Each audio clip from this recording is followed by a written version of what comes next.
Welcome to Politics Chat, in which I try to answer your questions about modern politics.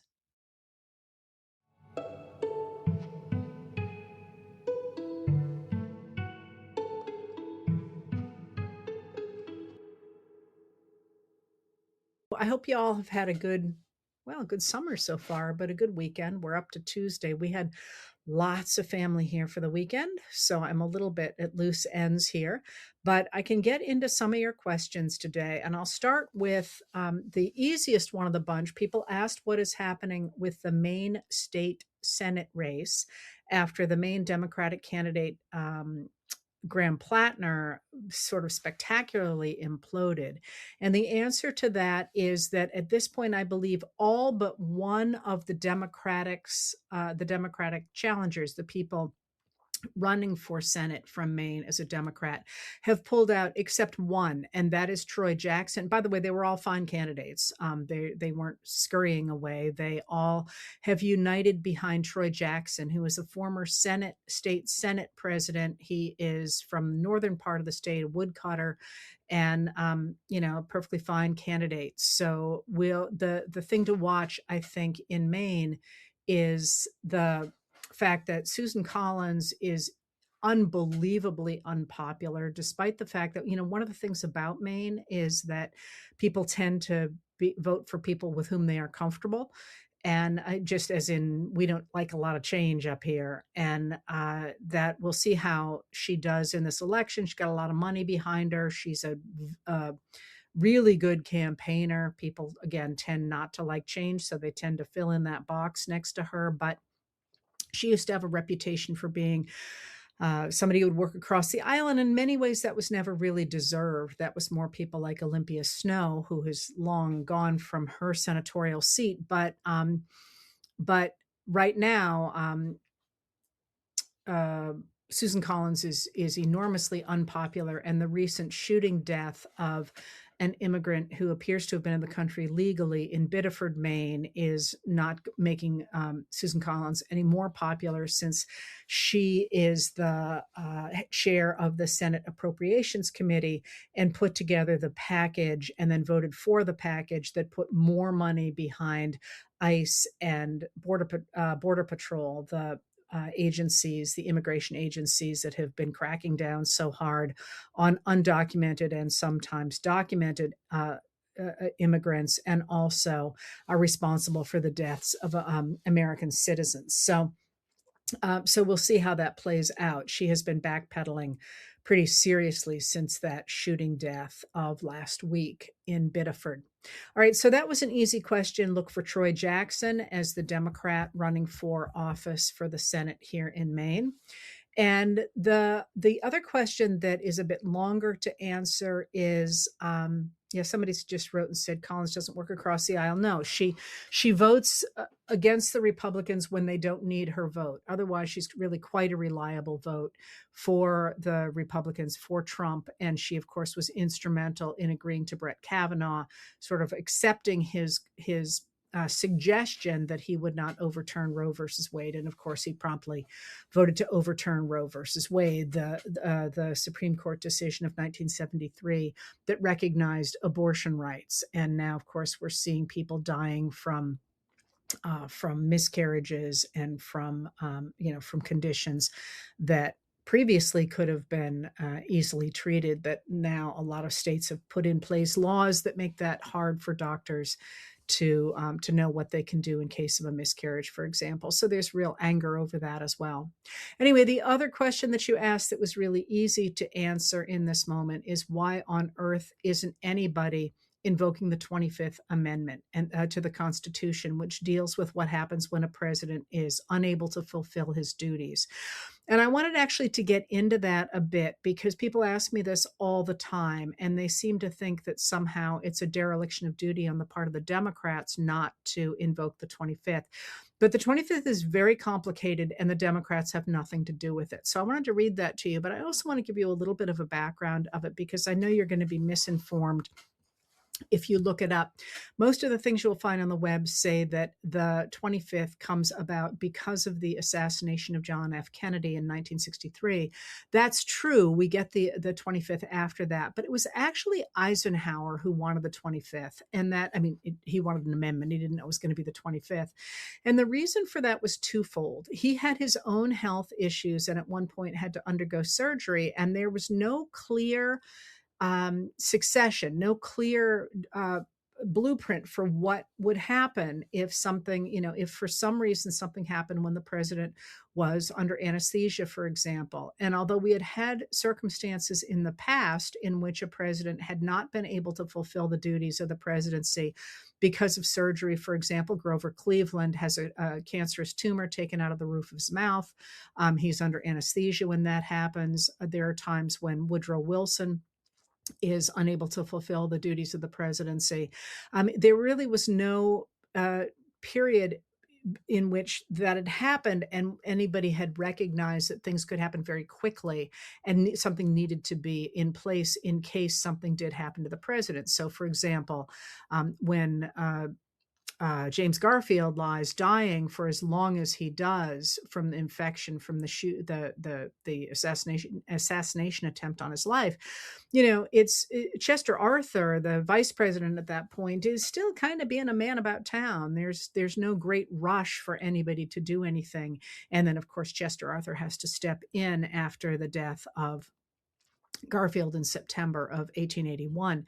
But Eisenhower recognizes that in the post-World War II era, with the arrival of nuclear weaponry, for example, and the miscommunication that can happen, the instantaneous miscommunication that can happen between countries, it's not okay for the president to be off the charts for even a matter of hours. And just, I'm not going to really talk at all tonight about diplomacy, but diplomats spend years learning how to communicate with people from other countries without causing diplomatic incidents by accident.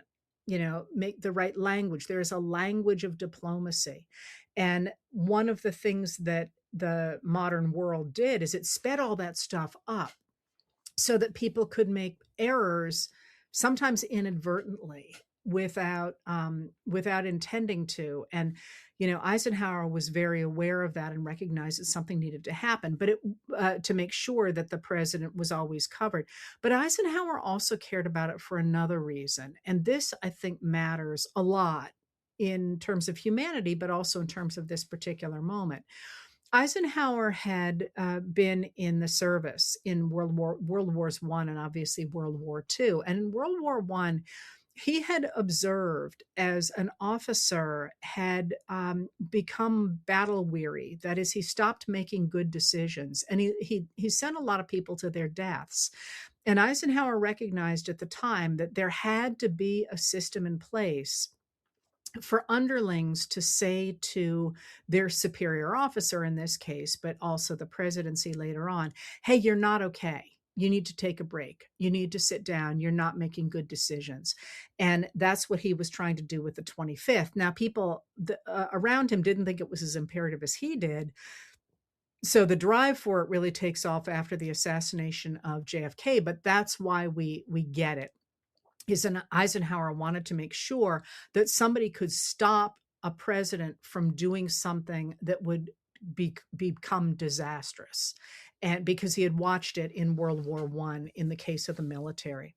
So anyway, we get the 25th Amendment, and here's the important pieces of it. I mean, there are many important pieces, but basically, it's with the 25th, we codify the idea that if something happens and the president disappears for resignation or death or whatever, the vice president steps in. That was not specified. It's what happened before that, but it wasn't specified before the 25th Amendment and so on. And then the president, if there's a vacancy in the vice presidency, then the president will nominate somebody, and that person has to get a majority vote in both houses of Congress.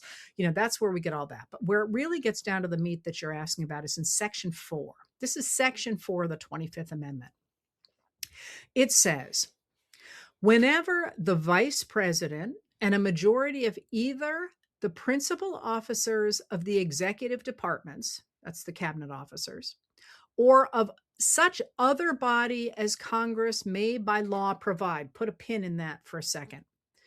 Whenever either the vice president and a majority of the cabinet or such other body as Congress may by law provide transmit to the president, the head of the Senate, the president pro tem of the Senate, and the Speaker of the House of Representatives, their written declaration that the president is unable to discharge the powers and duties of his office, the vice president shall immediately assume the powers and duties of the office as acting president. He's not stepping in yet. He's the acting president. Thereafter, we're not done yet. They can say, hey, we got an issue. We don't think this guy's okay. Thereafter, when the president transmits to the same people, the president pro tem of the Senate and the Speaker of the House of Representatives, his written declaration that in fact he doesn't have any kind of a disability that's preventing him from performing the duties of the office, he shall resume the powers and duties of his office unless the vice president and a majority of either the principal officers of the executive department or of such other body as Congress may by law provide transmit within 4 days to the president pro tem of the Senate and the Speaker of the House of Representatives their written declaration that the president is unable to discharge the powers and duties of his office. So they can say, dude's got a problem. He can write back to the Senate and the House and say, no, I don't. In which case they have 4 days to say, oh, yeah, he really does. Thereupon, Congress decides the issue, assembling within 48 hours for that purpose if they're not in session.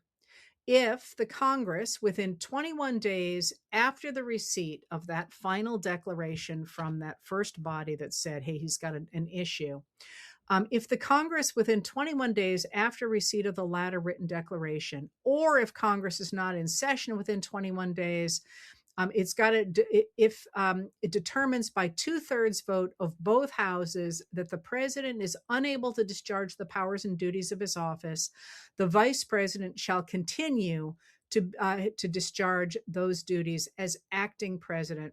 Otherwise, the president shall resume the powers and duties of his office. Okay, so what's going on here is, first of all, it would take the vice president, whom Trump chose and who wants to keep Trump's voters, and a majority of the cabinet, all of whom are Trump loyalists, to say that Trump's not okay. And then Trump would say, oh, yes, I am. And then they would say, oh, no, you're not. And then it would go to Congress, and Congress has to decide that he, in fact, is not okay. And Congress is controlled by Republicans. This is why nobody is invoking the 25th. It comes down to the Republicans to do this under this current administration. And hell is going to freeze over before they do that. But I said, put a pin in something there. And that was part of the 25th says it has to be either the majority of the principal officers of the executive departments and the vice president, or of such other body as Congress may by law provide. And House Representative from Maryland, Jamie Raskin, has called for the House to put together that body to make that recommendation. And he is doing so pretty much, I think, to put a pin in, we want a record of this. We want to be on record saying this guy's not okay. But all that to say, your frantic calls for calling the 25th, I get it. Believe me, I get it. But there's just no reason to think that this group of people is going to do that. They're all loyalists, and you're not going to get the kind of votes you need. So that was another easy question. See, what else do you have here? I'm going to leave it with that. I think I've explained thoroughly enough what's going on with Iran these days to leave that for, again, perhaps Thursday if you want to hear more about it. But I want to get into something else that y'all have danced kind of around that I think is really, really important in this moment. And that's one of the questions that you asked is, today we heard from the Department of Health and Human Services, the Secretary of the Department of Health and Human Services, Robert F. Kennedy Jr., and Mehmet Oz, who is somebody who works in that department, saying that the government is going to withhold $1 billion of Medicaid reimbursement for California and for Minnesota. And this comes on top of money that they had already withheld. And somebody said, is this legal? And the answer to that is it is legal for the government to withhold payments under some conditions. And the conditions that the Department of Homeland Security are talking about right now are conditions of fraud. And what they are arguing is that they're not going to make these federal payments because they maintain that there is fraud in the Medicaid programs in California and Minnesota. Those are two states that Trump really, really, really dislikes and has really been cracking down on and trying to hurt, which is interesting because California, of course, is a huge contributor to the federal budget. It has got a huge economy. But Trump, I think, sees Gavin Newsom as a potential rival for the Republicans in 2028. And he's always cracking down on him. And he just doesn't like Tim Walz, probably because Tim Walz called everybody on his team weird in 2024. I don't know why, but he's really gone after Minnesota in a big way as well. So the withholding of that money nominally is about fraud. But it really, I think, is a bigger picture of the administration trying to hurt Democrats. But I think there's a really big issue here, even beyond that, in this moment for all of us. And that's the administration is really forcing Americans to confront what the purpose of a government even is.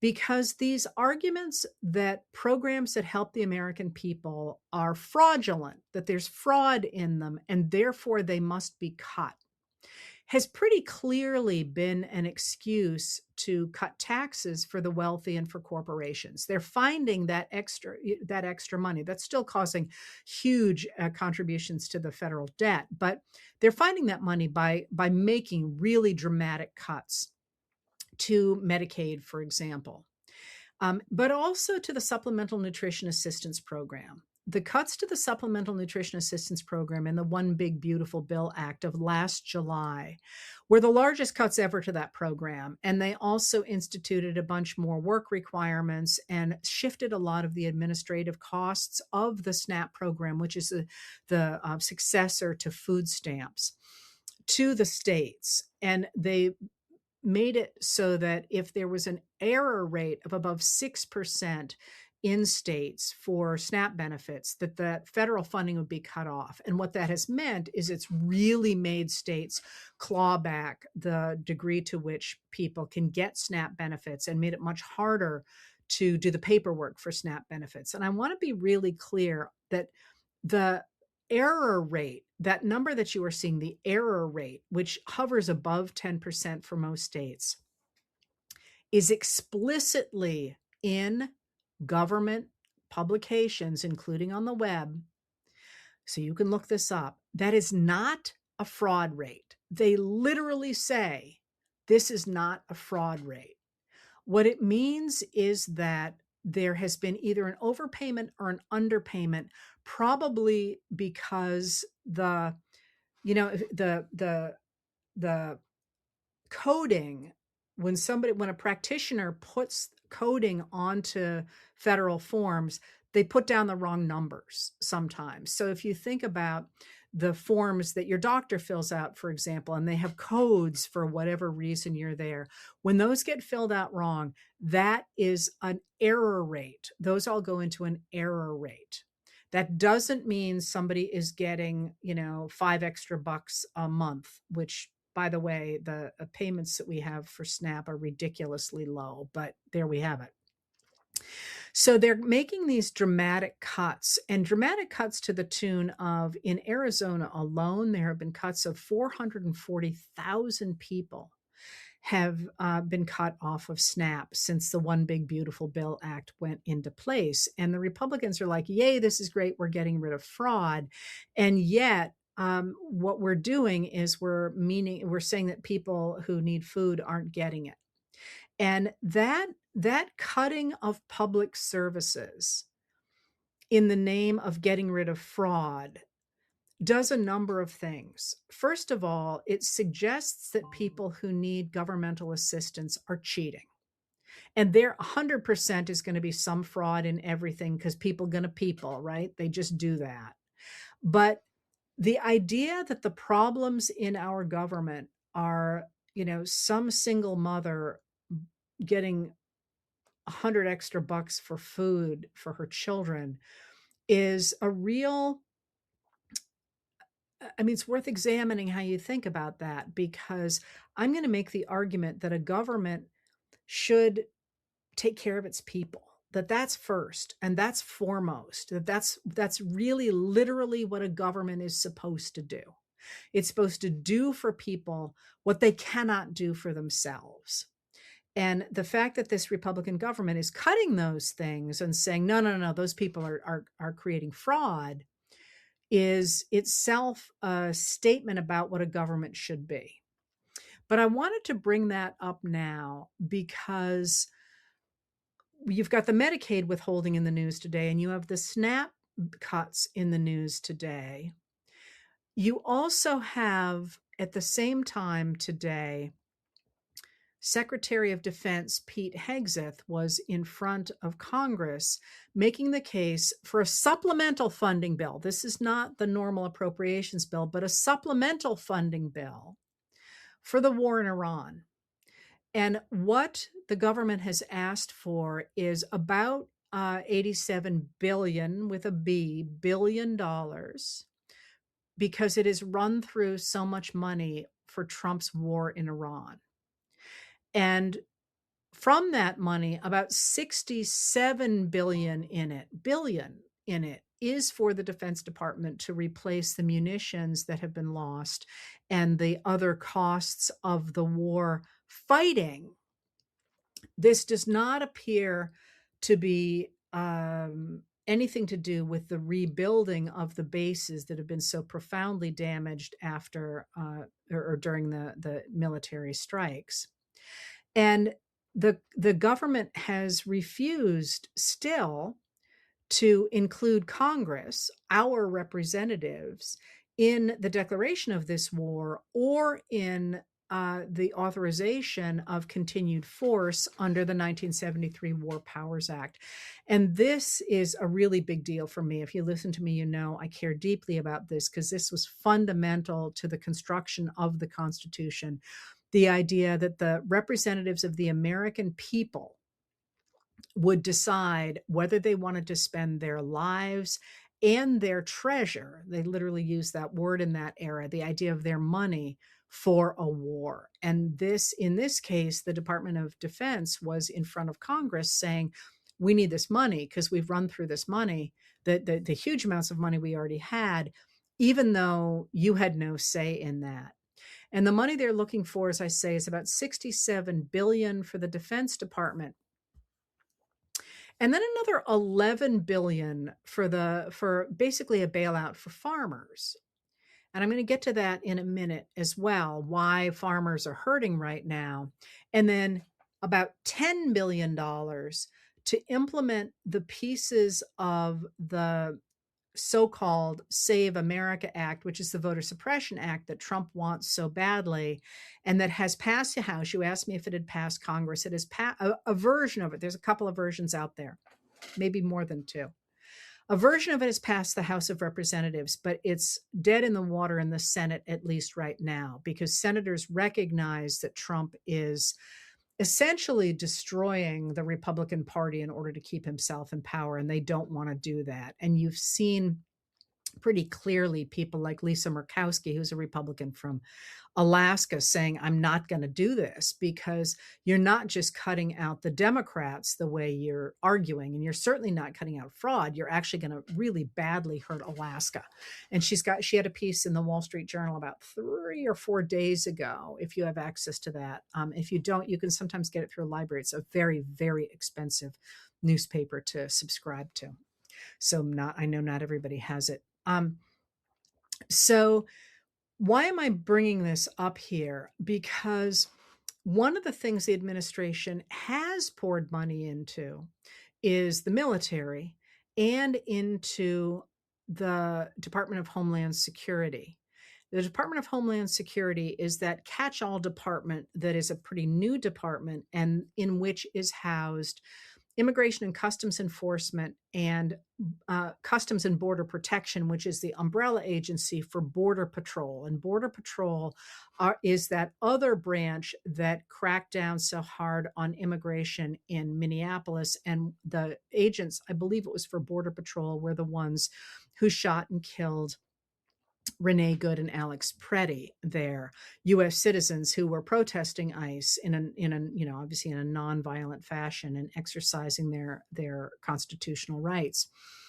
So we have poured billions and billions and billions of dollars into ICE, including a $70 billion package that went in within the last few months. That's the one I mentioned earlier that Susan Collins was instrumental in putting together and then voted for. And we seem to be using our tax dollars. Never forget, this is our money. Even if it's borrowed money, we as taxpayers have to pay that back. We are using our tax dollars for the military and for military on our streets to be used against immigrants and our neighbors and ourselves.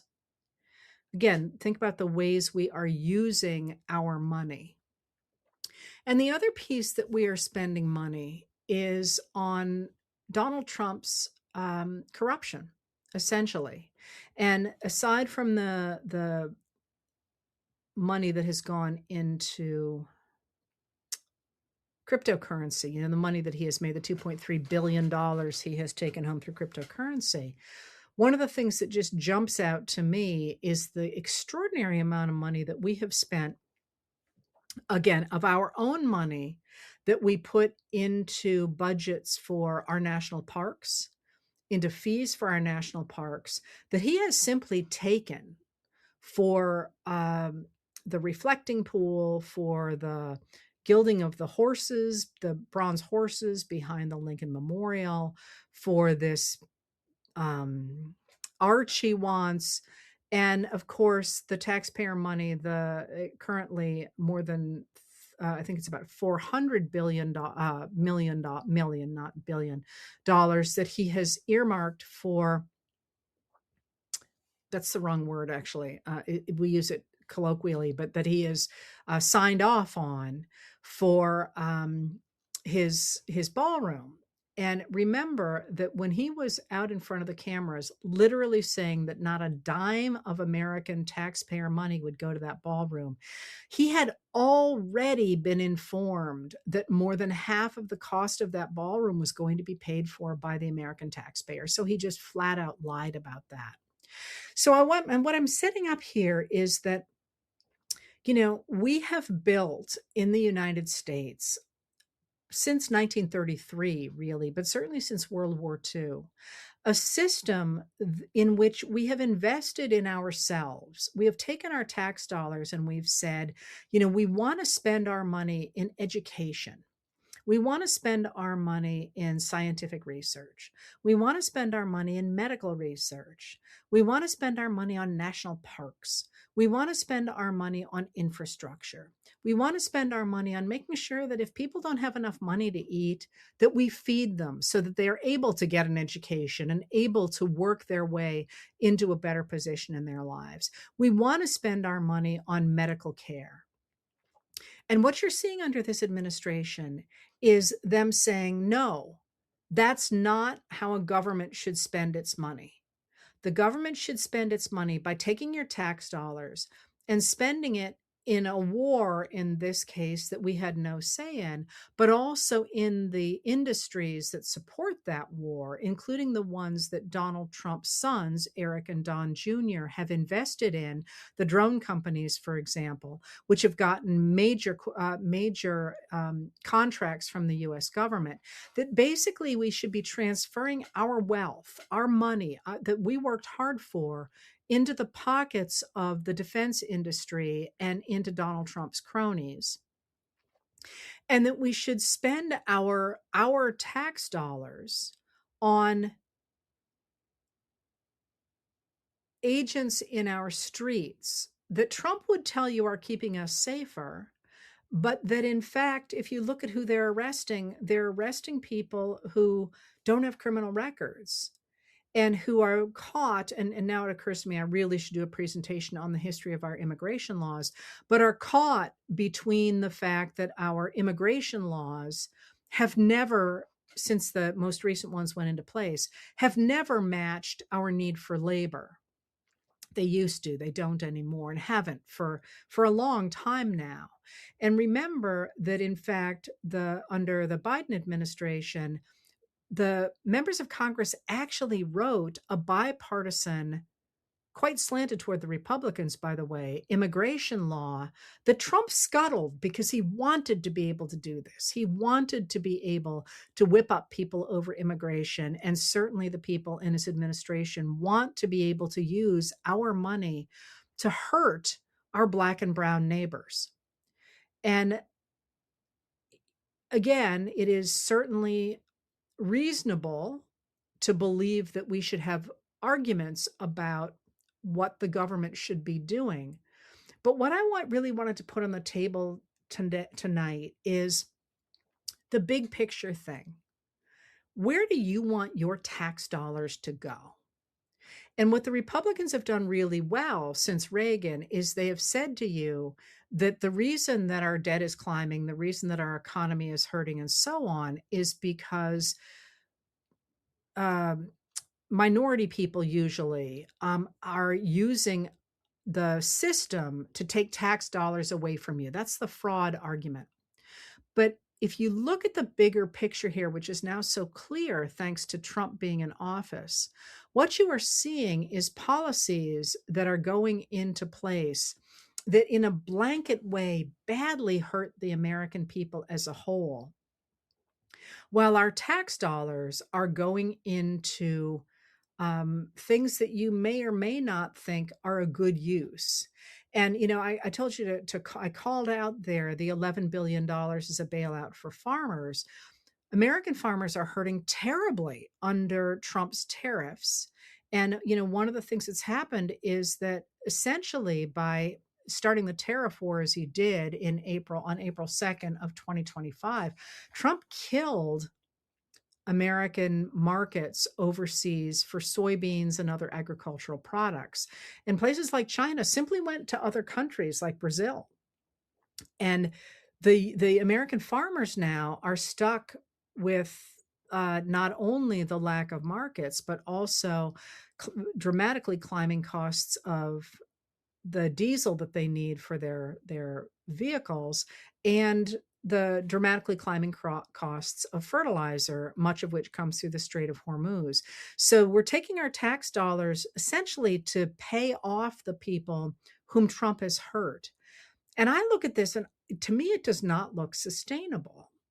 It also doesn't look like the right way to run a government.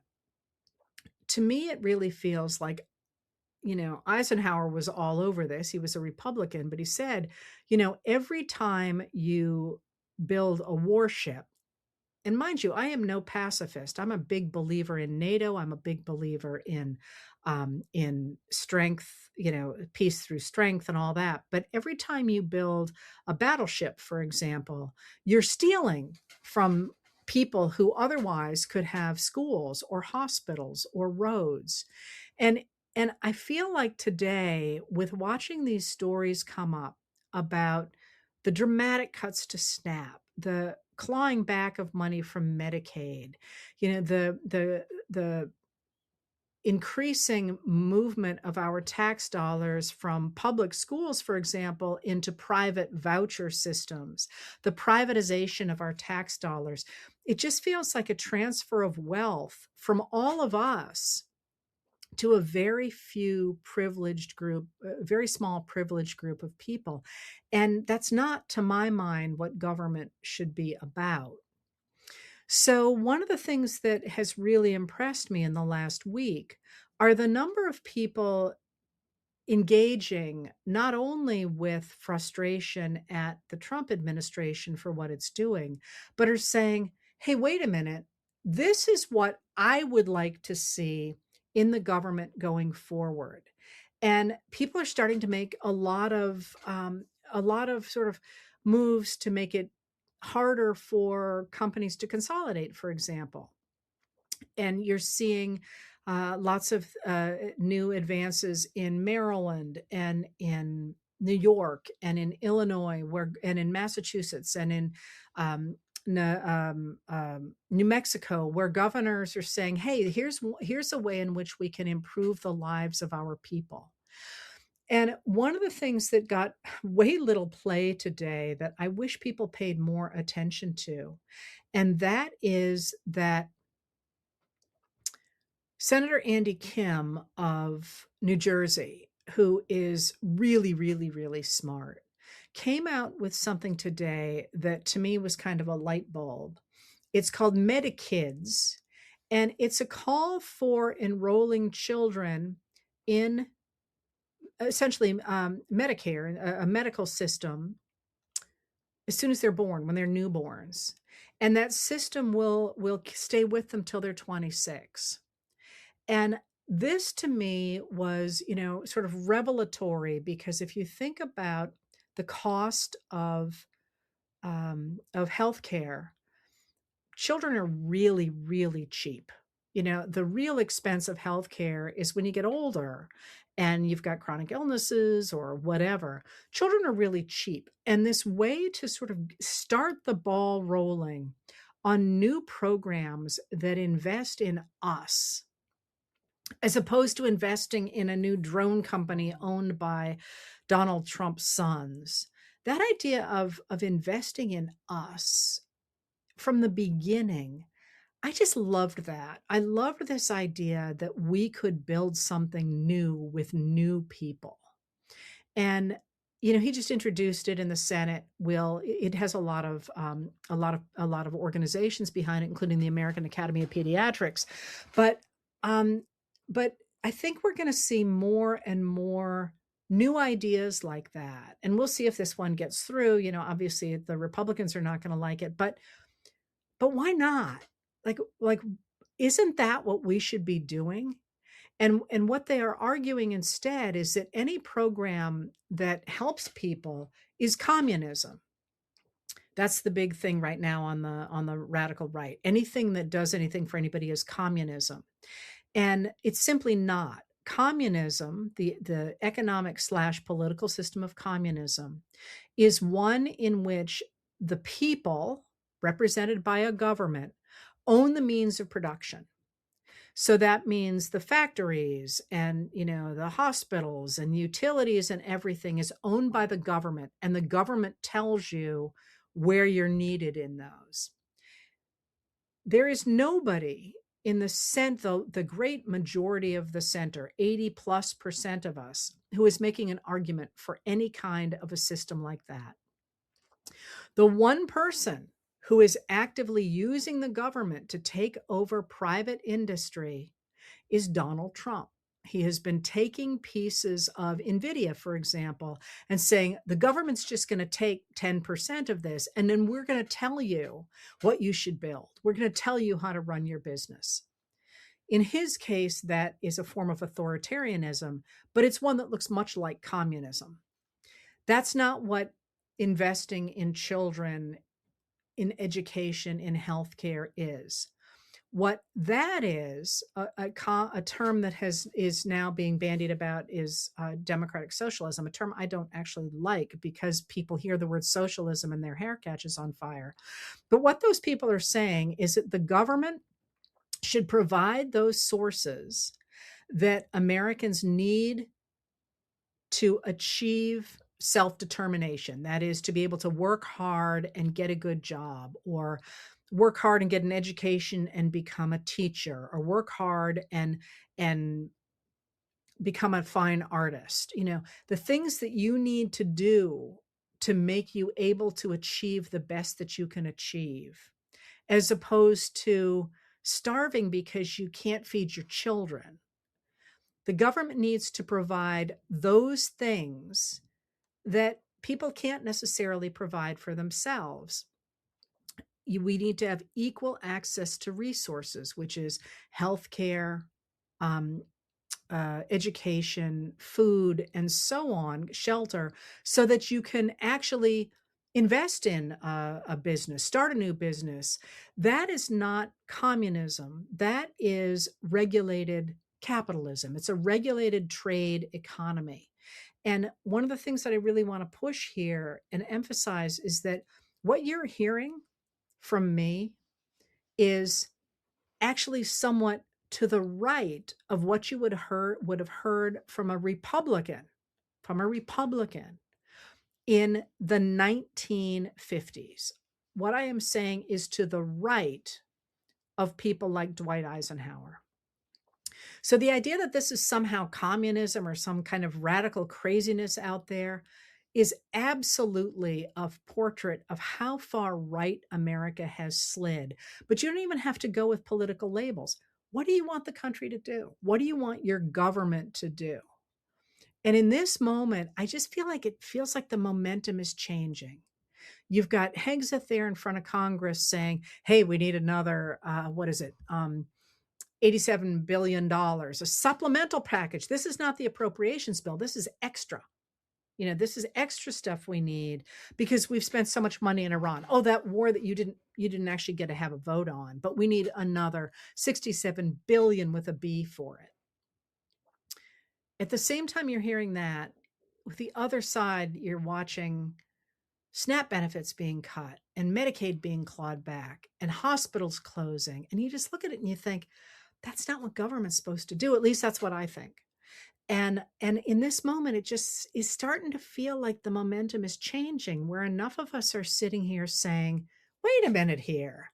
Like my tax dollars paid the guy with the restraining orders against him and the violent history that shot and killed a legal resident in Biddeford, Maine, who was not the target of the operation. And that's not a good use of my tax dollars. It feels like that momentum is changing. At least it feels that way to me. There's a bunch of new books out that say, let's move beyond Trump. What kind of a government do we want going forward? There's a bunch of people talking that way. There's a bunch of senators beginning to say, hey, wait a minute here. Why are we putting money the way we are toward ICE? And you're starting to see, I think, a crack there, a sense that maybe there's a future that we can build that looks different than this world where we are. And I wanted to call that out because there's so much going on that I'm not sure people are feeling that shift. But I'm telling you, I read a lot of the new books coming out because people send me their new books, and it's really noticeable how we've gone from, oh my God, to here's how we resist. And now we seem to be in a new phase of here's what we can build. And I wanted to call that out for you today. And I hope I kind of worked it in around your other questions.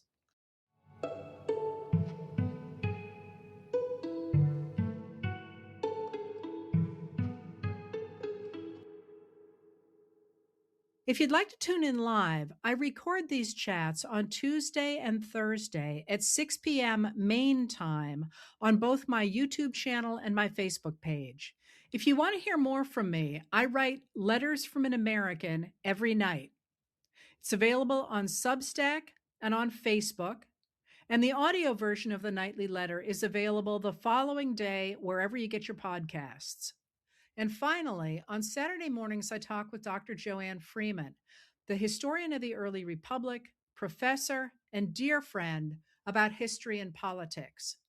We call our talks What the Heck Just Happened, and you can find them on YouTube. Politics Chat is produced by Lauren Westfall, music by Andrea Von Kampen.